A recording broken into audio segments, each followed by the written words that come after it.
What if a patient's dream unveiled a conspiracy woven by someone you loved?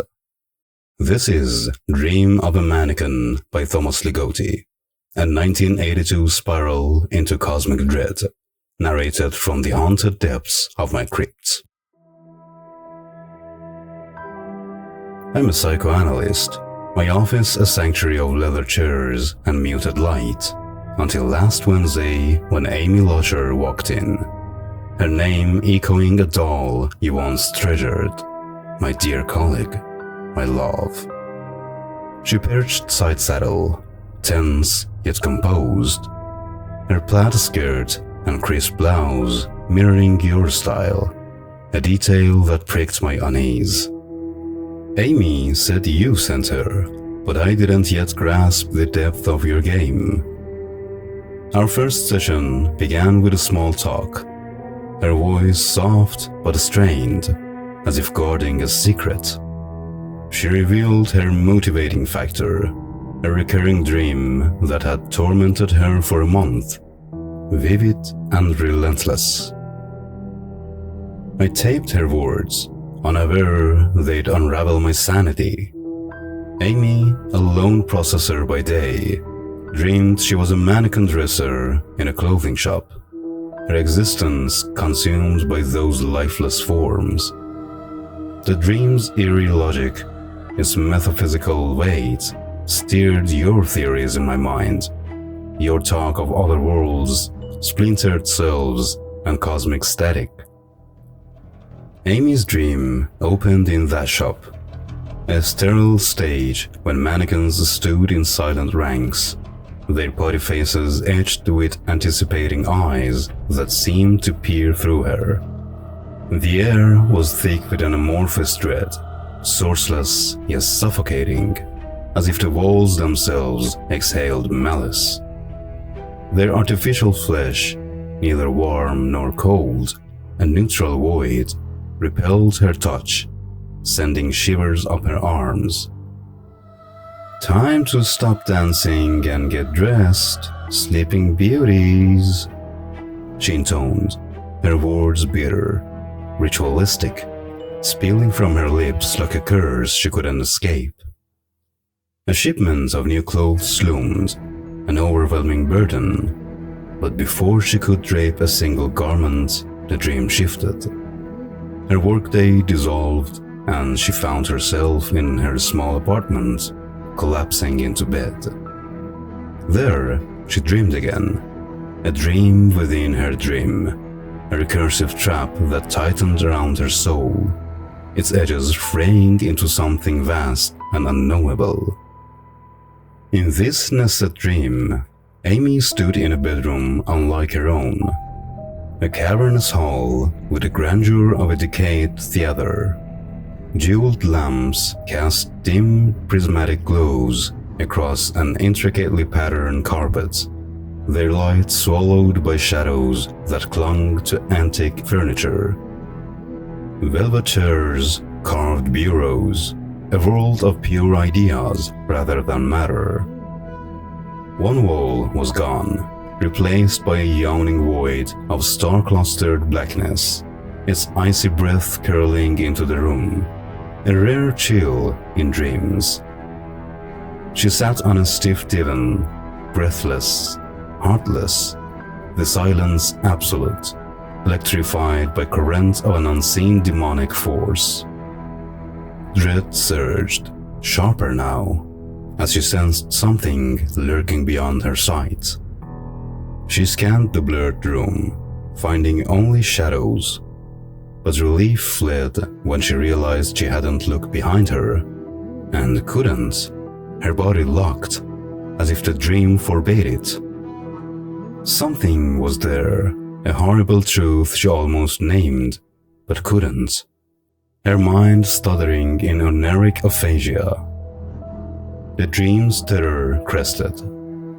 "She's dreaming," the words echoed, a motif woven into the room's fabric, scrawled at its edges, whispered from hidden corners, printed on paper strips tucked in drawers, looping in her skull like a broken Victrola. They gathered behind her, twittering like birds on a frozen statue. Her statue, as she felt a statuesque presence nearing, its shadow stretching across the carpet. A tepid hand clamped her mouth, fingers thick as naked crayons, stifling her scream. Another hand dangled filthy rags before her eyes, shaking them in a grotesque jig. A dry, sibilant voice hissed into her ear. "It's time to get dressed, little darling." In the shadows, she saw them. People dressed as dolls, collapsed, mouths gaping, some fully transformed into rigid forms, their eyes dull, no longer moist. Her own mouth opened wide, unclosing as she felt herself slipping into dollhood. Shaking, she returned to face the thing, and woke, tangled in her real bed, the dream's grip lingering. Amy's awakening offered no escape. Instinct drove her to pivot, as in the dream, and there, protruding from the moon-whitened wall, was a female manikin's face, its watery eyes gleaming with unnatural life. It didn't dissolve like a hypnopompic mirage, but withdrew smoothly into the wall, a deliberate retreat. Her screams summoned neighbors, but the image burned in her mind, too real, too deliberate.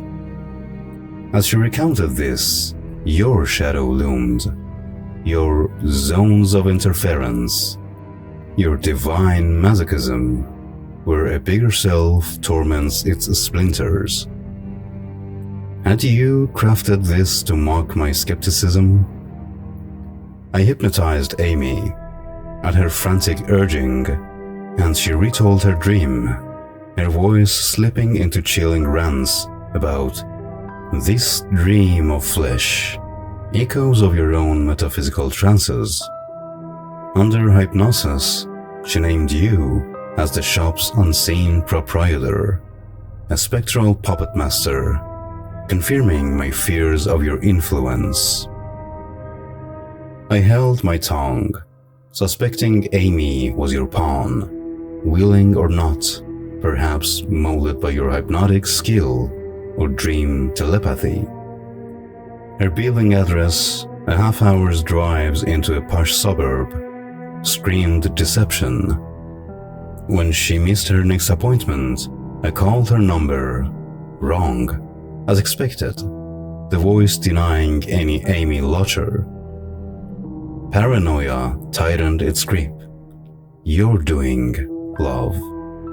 I drove through a brewing storm, air heavy with pre-deluge suspense, to her listed address.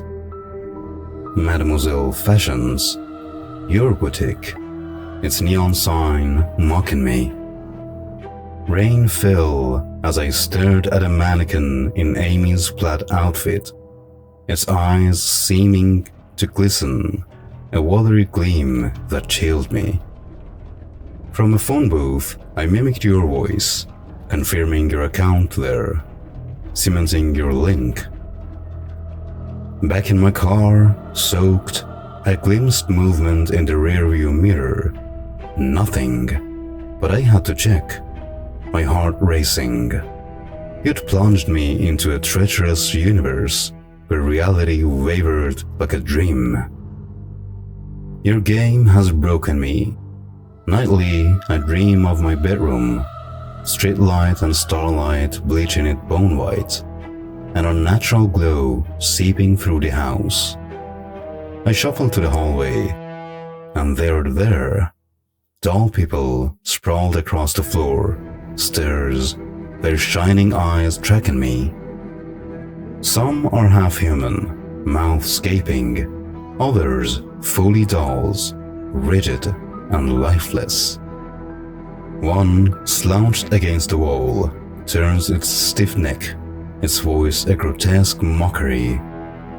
Become as we are, sweetie. Die into us. My strength ebbs, as if drained by an incubus, and I stagger back to bed, waking with screams, my heart pounding, fearing it will stop.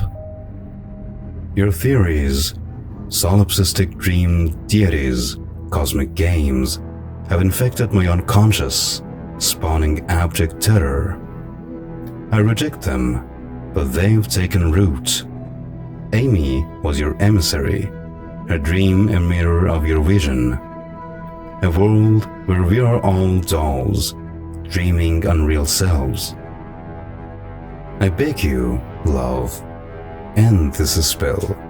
Let's have a human romance, free of other worlds. If not, I'll come for you, make you a gleaming doll in my corner, forever mine in this nightmare. The manikin's watery eyes haunted my sleep, whispering, we're all dreams of a fractured god. Thomas Ligotti's tale warns, reality is a fragile mask. Subscribe and ring the bell for more horrors. Tell me below, what dreams has unraveled you, and whose face did it wear?